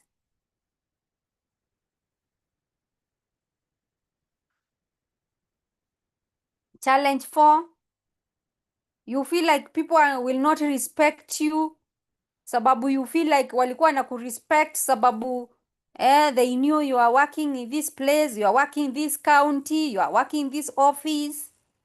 You are the one who was like, you are very senior people. Inside kale kasauti kana kudanganya ama kana ndanganya watu. People are not respecting me. And with that feeling, others even start disrespecting themselves. Others engage in other things. Unaona kama ni mzee ajai engage for the one for the road, they start other things because they don't respect them. They want to belong. And because other men in the community, they belong with taking one for the road. And because you don't know who you are, you start engaging, which is becomes a problem. What are the signs? Signs to show that your work identity is becoming a problem. What are the signs? You introduce yourself by your job title. Mm? Like I'm former headmaster. I'm former. You see such titles. Ukisimama tu hivi kitu ya kwanza ni kusema though it depends. It also depends with the profession because there are some areas you don't expect, but other areas is a marketing strategy. Like the other day I went to this church. Their chairman is a wakili. Their church chairman is a wakili. So everyone calls him wakili. Yeah, for him, it might be a marketing strategy. You want everyone to know you are wakili so that when they have a problem, they can come to you. Yeah, if your social cycles belong only to colleagues, if you feel worthless when you are not productive, yeah, yani upendangi kunjipata kama ufanyi kazi.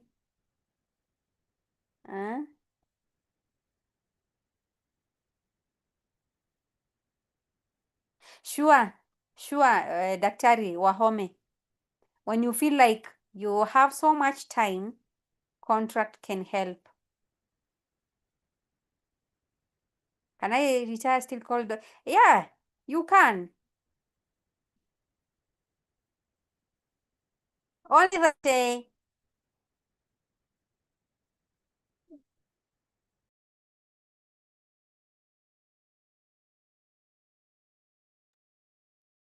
you can, Daktari. You can. You can. Only that.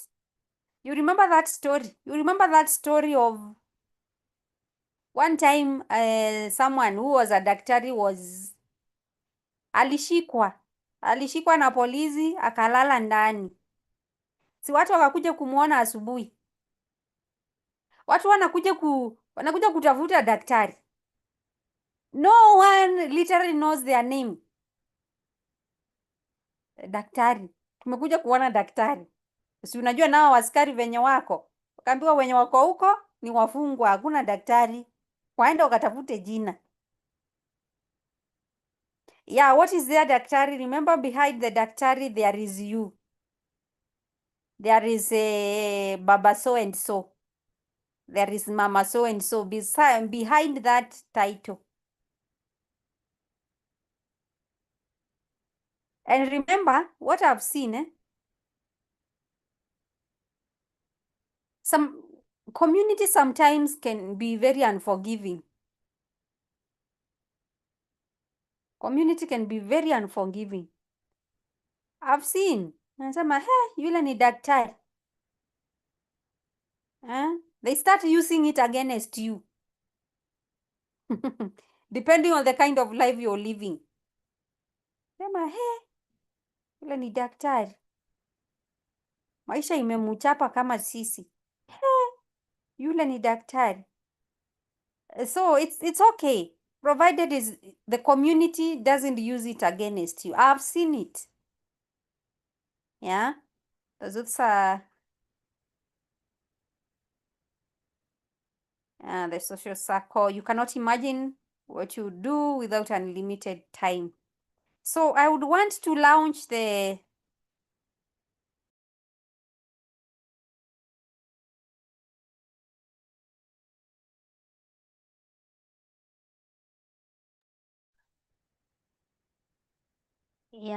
I want to launch the questionnaire. I want to launch the questionnaire before we come back. But before then, the difference between career purpose, yeah, this one is very important because it will help us even in attaching ourselves after retirement. Difference between career purpose and life purpose. Where is it? And many people confuse their career purpose with their life purpose, which sets them up for a crisis when work ends. And your career purpose is how you express your life purpose in a work context. Did we get that right? Career purpose is how you express your life purpose in a work context. And retirement requires you to find new ways to express the same underlying purpose. Tumeshika hiyo? Yeah. And why purpose is the heart of retirement, and purpose is your sense of meaning and reason for being. It is the engine that drives retirement fulfillment. And there are several types of these retirement personalities. Are we together? And here is where what can make or break retirees. Knowing their retirement personality. We have those who are mentors. They want to mentor everyone. Like that director. They want to help everyone. They want to heal. The others who want to heal. They want to talk to people. They want to make them better. There are those who want to build. They want to build everything. Hata kwao. They want to build new structures. They want to build. Are we together? There are others who want to guard. And there are just others who want to connect. Knowing this personality will help you. Because these retirement personalities, in a way, merges your life personality, or you are who you are. Are you a sanguine? Are you a melancholic? Are you any?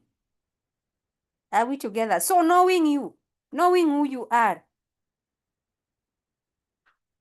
can lead you to the best investment or project after retirement. So because if you are a healer and you want to build you want to build, construct, literally even constructing. And I know even in our country, you've had people like that. They always want to build. And without this personality, activities feel empty, even if they are enjoyable. You feel like you are just killing time instead of living meaningfully. Like unaisha siku unasikia vizuri. Yani unakaa tu unasikia vizuri. Sometimes, hata kama maisha ni mzuri, yani unasikia ungumu sana kwa roho. So, without this purpose, it can lead to depression and anxiety. It can bring physical health challenges because you are not motivated. It can bring relationship problems. And all of us, we've seen this affecting people in our community, or affecting people we love, or people who are near to us. So just allow me to, let me see. Allow me to launch, because I'm scared some inquiries, you might find them in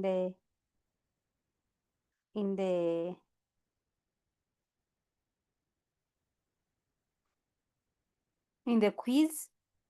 This is about skills, the work skills. The problem is many people undervalue themselves. Hawataki kutumia zile skills for their community. Like for example, you are in business. Are you using those skills in your community, in your church? So ni vizuri, it's good to know what we are calling, what are we calling them? life skills, and work skills. So what the key word is, don't undervalue your skills.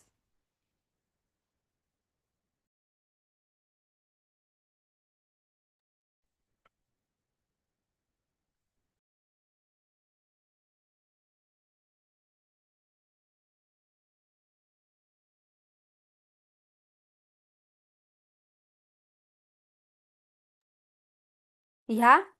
So let people not feel useless. They can still use the skills they have acquired over a period of time. But it is important to develop, I'm looking for that, to develop a, what I'm looking for, transferable skills. Yeah, we call them transferable skills, like the soft skills. Are we together? Skills that you can teach someone else. Like I was telling another woman, eh? She can teach the skill she has acquired in the public sector for so long. She can mentor other people, and in retirement she can even charge in training them on how to run office or office matters.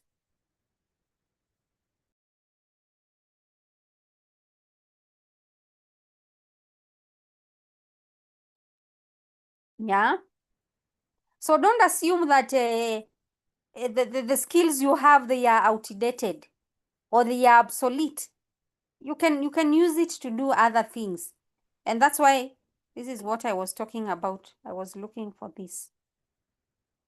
I was looking for timeless skills and time bound skills. This one, time bound skills and a time bound and timeless. Timeless are things to do with leadership, communication, solving problems, running a successful business. It's a timeless. Time bound, there are things like hizi vitu za software, vitu zenye huwezi funza watu. But these other skills, you can teach, you can mentor other people with them. You can teach them business communication or leadership in running a business, problem solving. Those are the skills we are talking about. So hata huko kwa ukipata a relative or a village person or colleague, they feel like that teacher, like that officer. They have skills, only that they don't know where to put them or to apply them.